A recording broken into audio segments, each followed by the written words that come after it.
even claim to be Tony Finn without Do you need me to proper do it again? identification. Do you need me to do it again? Hey, listen. this is Teddy Severinsky, and I'm pretending to be Tony Finn.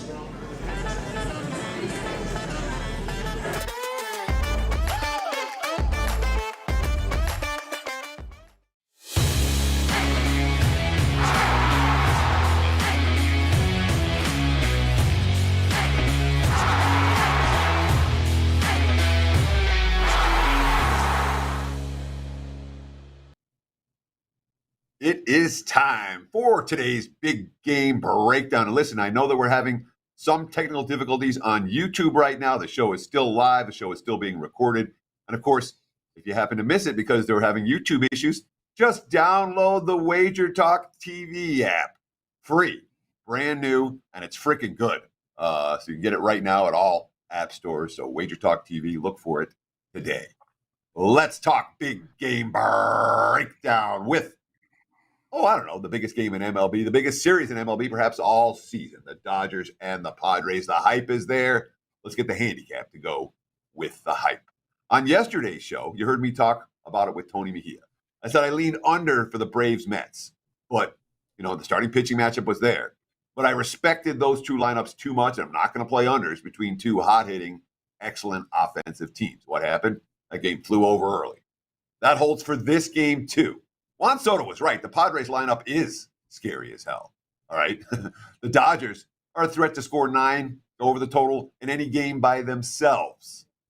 You look at the pitching match here. Gonsolin, boy, he's due for some major regression. 2.141 ERA, 3.78 xFIP. So the advanced metric numbers are saying that he's been fortunate so far this season. And the biggest number that stands out at 208 BABIP, batting average of balls in play against him. That's an unsustainable number, especially against this Padres lineup. You look at the other pitcher in Sean Manaea. He got bombed by the Dodgers and only started against them this year. 7 runs in 4 1/3 innings. You look at these two lineups, and I know 8.5 is a high total for Dodger Stadium, especially with a couple of decent pitchers. But in this instance, and perhaps for this entire series, we're going to look to play overs with these two potent lineups right now at 8.5. I think the number is cheap enough to get on board. So Dodgers and Padres over the total. There's your big game breakdown. Back to you, Mr. Awesome stuff, Teddy. Yeah, it's going to be a great series. Guys, we're back up on YouTube. Anybody who's watching the other stream, you can't hear me, but come over here. Come. We're here. We're back. Listen, this stuff happens, Teddy. There's just nothing we can do about it. I know. If anyone has a connection at ESPN or NBC and they want to figure out a way to put our show on there, okay, then we will not have these issues. But until then, the best daily sports betting show on the planet will have the occasional moments. Skee Profit's joining us. Akeem, how are you, dude? I'm doing well. Can you guys hear me okay? I've been having trouble this morning. Everything okay? Oh yeah, we can hear you well. I think you were maybe the highlight of that video. A great dude. Sipping his drink. I legitimately laughed. We have a video up, guys. It ran during the commercial. It's about our meet and greet that's coming up in Vegas, August 19th. Teddy and Tony are deep into a conversation about baseball, and Skee is staring off at some woman's butt while drinking, alcohol. I might have looked like that last night too. I got to hang out with our guys, Jay Money and Ronald Cabang, so it was fun times. Nice. Listen, I love that you youngins are hanging out. Teddy, do you ever get invited to hang out with Skee and the youngins? So the night that video was shot, I hung out with Skee afterwards, and I'll just say that wasn't the only drink that he had. It was a fun night, I was supposed to drive him home, and I did not drive him home that night. So you took care of me though, Teddy. I appreciate it. It was all good, man. All good.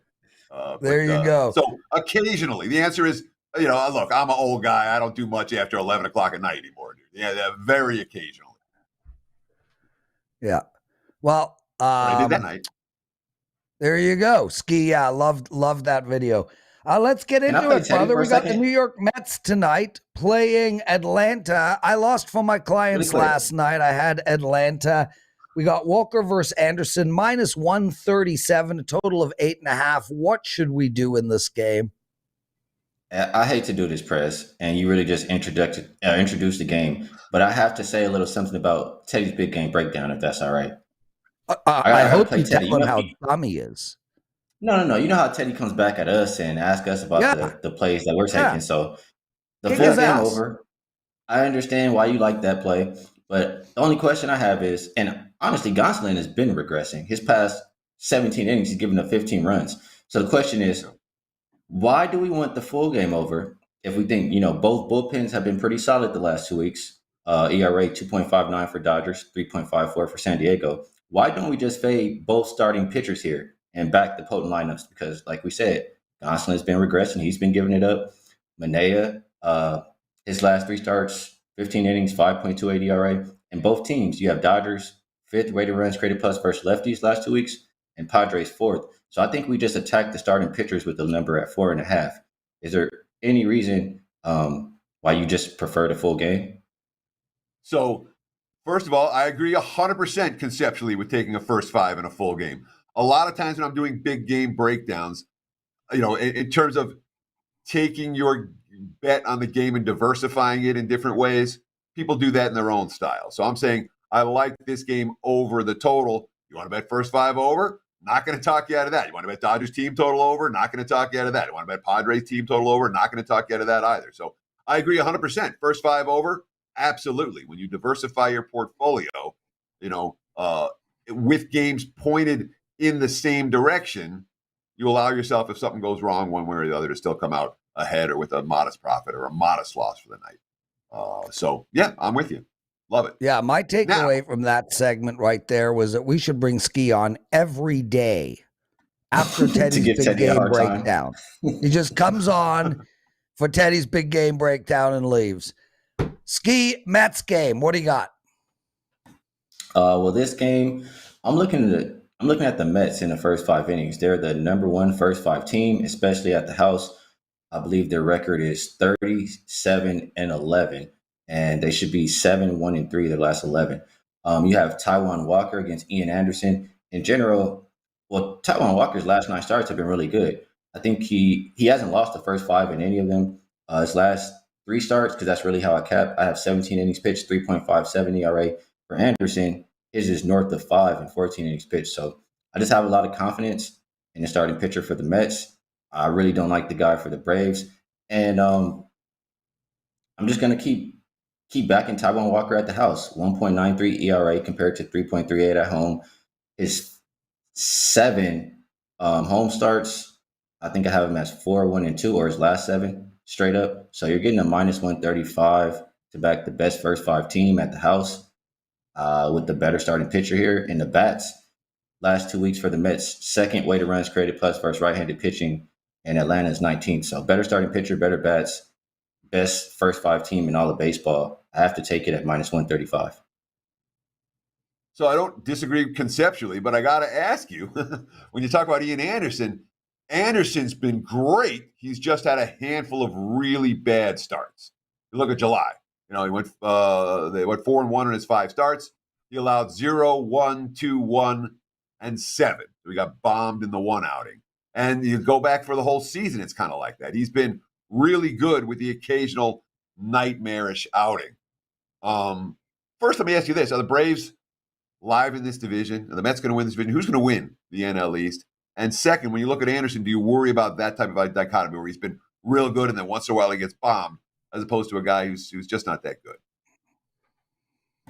Well, first, I'll say, I'm not the kind of guy who's going to try to talk about something, I don't know too much about. I know baseball. I can cap it day to day. But I am not the guy to talk to about baseball futures. I don't look at who's winning in October. I'm just here to try to make some money today. As far as said. Yeah. So sorry, that's my answer. If I missed the last question, I apologize. Listen, and you know what, Skee, it's a legitimate answer because it's like when people ask me, who should I bet on in Japanese baseball? I'm like, I mean, we do what we do. About NBA or NFL, okay, I'll talk all day, but I can't do the baseball futures. I can't lie to you guys. Me either, dude. Maybe I just see Blue Jays. That's all I see. My fandom gets in the way of that shit. You want to talk Cincinnati Bengals and a real interesting team this year. Everyone and their mother is piling on Baltimore to win the division, giving no respect to Cincinnati, a team that ultimately rocked it out last year all the way to the Super Bowl. Is there going to be a regression here? We still don't really know what's going to happen in Cleveland.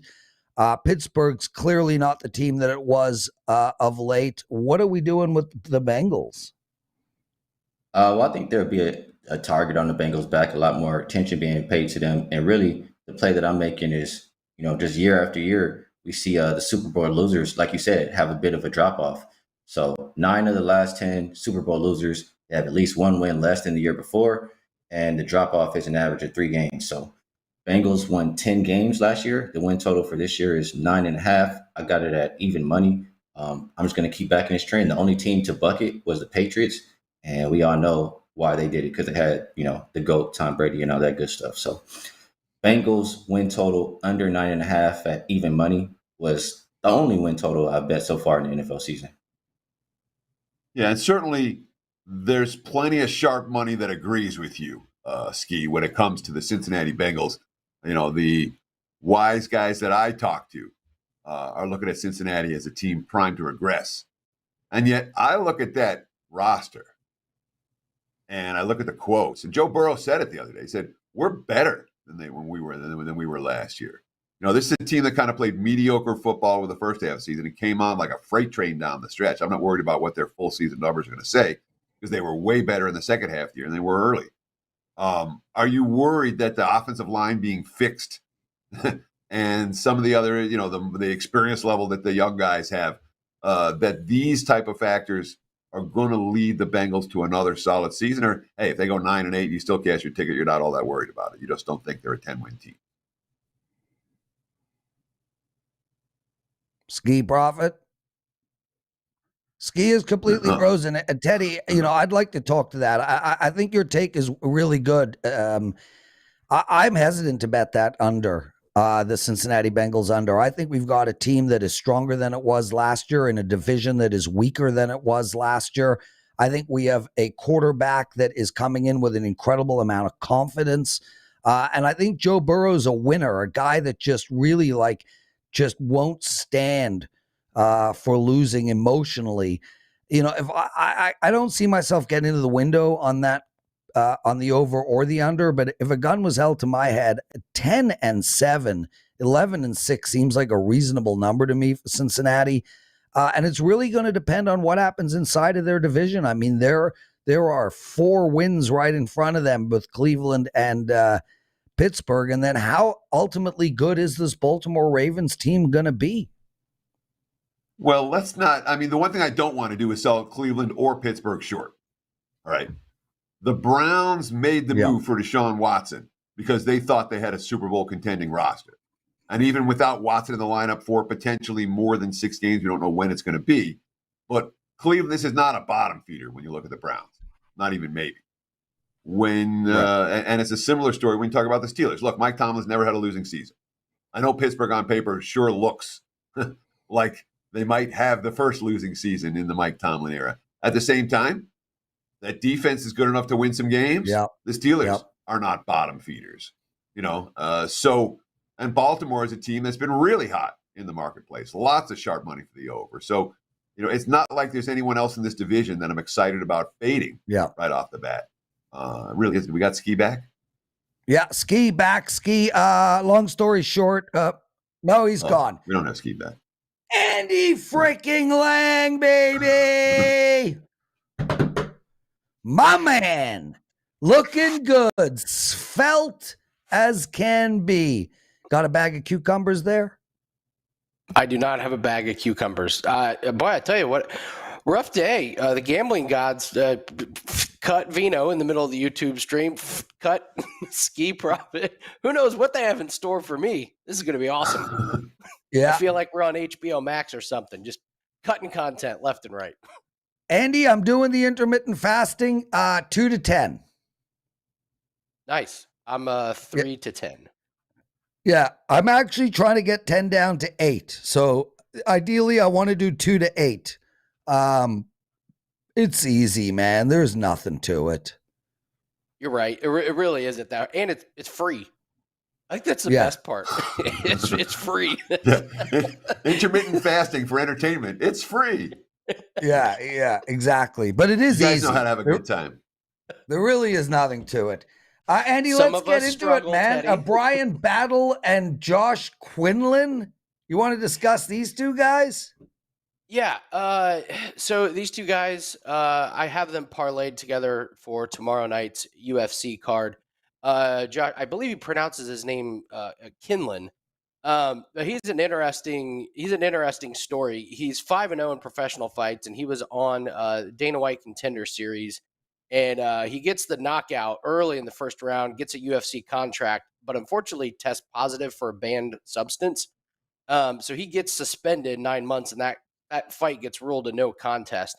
I don't think it was this bad of a banned substance. He only got suspended 9 months. Normally, if you get caught with a big steroid or something in UFC, you're gone for a while. So, and then they fined him $700, which makes no sense whatsoever.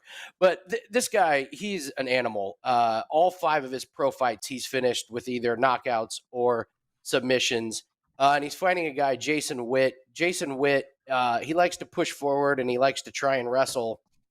The problem is he only has enough energy to do this for about 1 round. And then he gets really, really tired. And he's just kind of dead on his feet. His last 3 losses have all been by knockout. He's got a lot of damage to his chin. I think this is a really good first UFC fight for Josh Kinlan. UFC's high on him. He should be able to take care of Jason Witt pretty easily.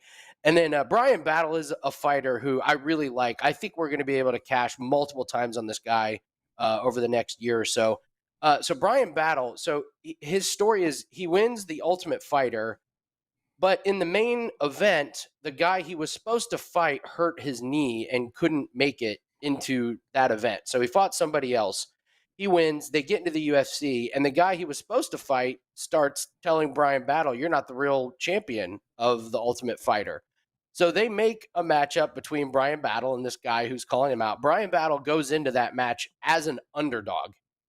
He brings the trophy to the ring and says, "If you can beat me, I'll give you the trophy and I will declare you the winner of the Ultimate Fighter." And as an underdog, Brian Battle goes out and wins a unanimous decision. He's got a lot of heart. He's a great athlete, and he's fighting this guy, Takashi Sato, who is just not very good. He's won 1 fight out of his last 4, and that was against Jason Witt, who we just talked about how bad he is.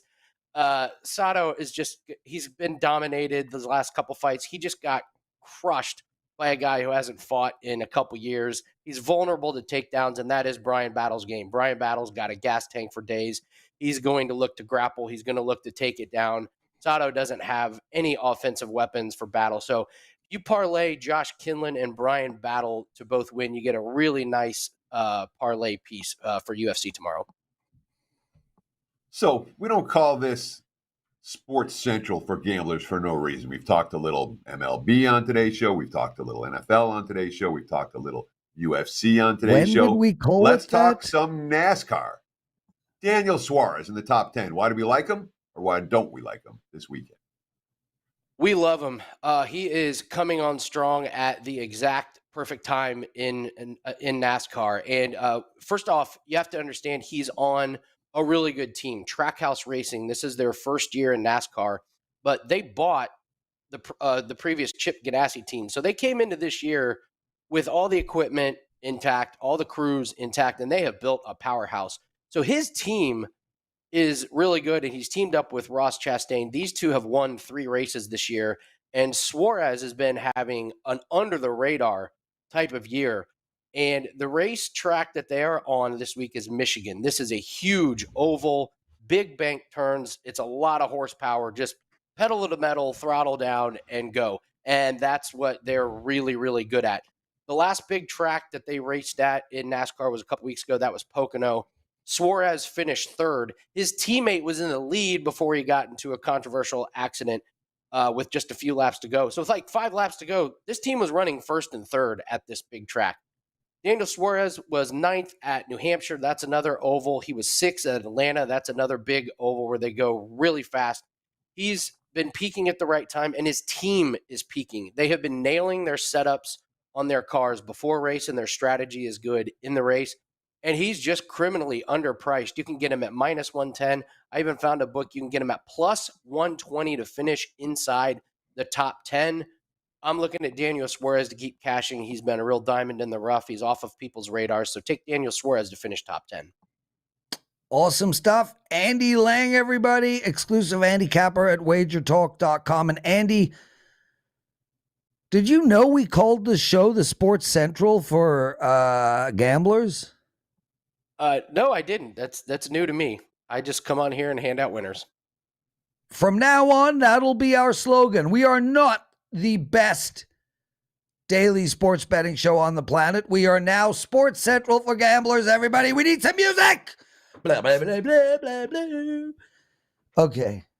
Poor Bring Teddy. it down, Prez. Bring it down. Christian McCaffrey, up or down? Down. I think I've given this same play out 2 years in a row that you just take Christian McCaffrey under his rushing and receiving. This number is so high, 1,595.5. So he needs to get to 1,600 yards, and everything has to go right in order for him to get over. His offense has to be good. And most importantly, he's got to play a ton of games, and that's why I'm taking the under. To me, this is all about the health. One injury that keeps you out a few games, and this under is going to hit. He played 7 games last year, 3 games the year before. You also don't really know what this offense is going to totally look like. But it's really just playing this number and saying, I don't think every single thing is going to go right. He's going to have to play 16 or 17 games. He's going to have to be highly productive. And when I get a guy who's played 7 games and 3 games, that screams under to me. Yeah. One little ankle tweak, one little hamstring or calf. And if he's out 3 or 4 games, this under is going to hit. So we'll take this one 3 years in a row. Christian McCaffrey under his rushing and receiving total. Outstanding stuff, Andy. Teddy's got a quick follow-up. I'm thinking he wrote it to me in Slack. Teddy, Mike's yours, and then we'll get Andy to promote and get out of here. So I'm real curious about this because McCaffrey, he flew over this total in 2019. He flew over this total in 2018. 2020 is a non-year, and then last year he got hurt. This year, Carolina upgrades their offensive line. I think that offensive line on paper is head and shoulders ahead of what it was a year ago. McCaffrey, in theory, is as rested and ready as he's been. He's had 2 back-to-back shortened seasons, if ever. And in a 17-game season with rushing and receiving yards, basically it sounds to me like you're betting Christian McCaffrey's going to get hurt as opposed to a factor. Because if he stays healthy, he has to go over this number, right? And that's exactly right. If he plays 16, 17 games, my bet's dead in the water. I just think that you just need everything to go right.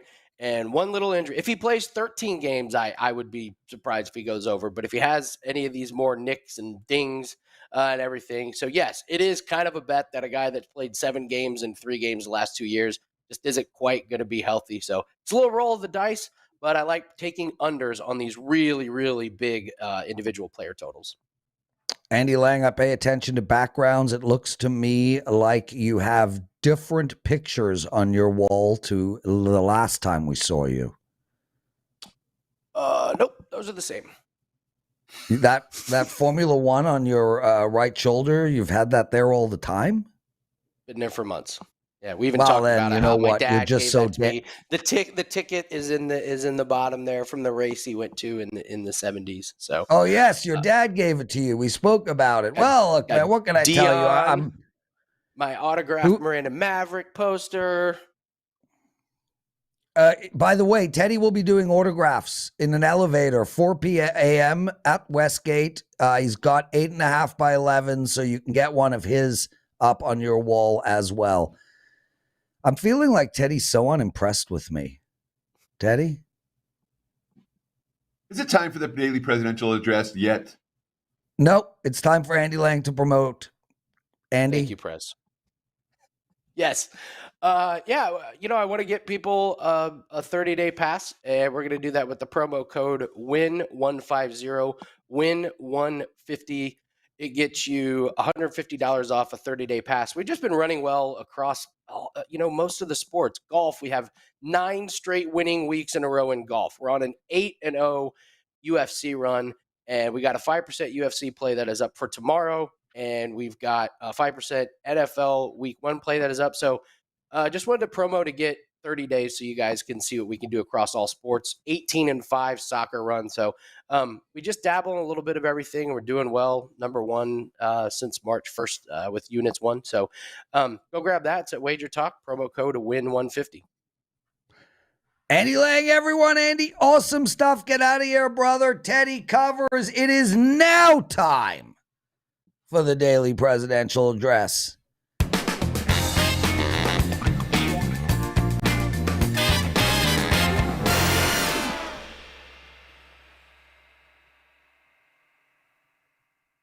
Guys, I'm going to make this one real quick. I will not be hosting on Monday and Tuesday. Steve Merrill will be sitting in for me. I am heading up to the cottage. I got some play ahead. We're still in off season for me, at least. Obviously, I'm studying for the NFL and college football season, and I've just started studying for hockey. But I'm still going to take advantage of the sun while it is out there. So just remember, Steve Merrill and Teddy will be handling Monday and Tuesday together. As for your plays for today, I like the Boston Red Sox tonight. I also like the Baltimore Orioles tonight. That's it for me, Teddy, my brother. Before I say take me home, is that another new blazer? How many did you look so good? How many did you buy? This is not another new blazer. It's, again, your ability to pay attention to detail is struggling today. I've wore this blazer, I think, 300 times on this show. Like Andy Lang's picture's been behind him for every show we've ever done. So I love keep you. noticing new stuff, Prez. You're so amused with yourself. It's Is that great. a new backdrop? Yeah, I would. Yes, brand new. That's why all the pictures are retired from that backdrop. Hey, that's going to wrap it for the week. Wait. We got to say hello to Rev. Revenant showed up today. He does some heavy lifting in the chat room for us sometimes. I want to give him some love. Now take us home. Thank you, Revenant. We appreciate you doing the heavy lifting. That's going to wrap it for the week on your Sports Central for Gamblers. Wager Talk Today. We'll do it again next week, each and every weekday, 9 a.m. Pacific, noon for you back east. Between now and then, enjoy the games and good luck all weekend.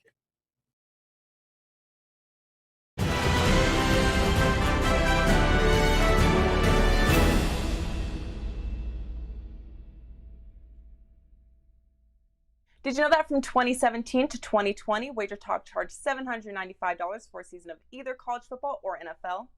Well, we know how important our season-long customers are, and we want to increase the amount of money you save by committing a season-long package. While most of our competitors continue to raise their prices, we are doing the exact opposite. We've lowered our price for both the NFL season and the college football season to only $5.99 each. But through Sunday, August 14th, we are offering an early bird special, saving you an additional $100, making your NFL or college football season only $4.99. That's under $23 per week.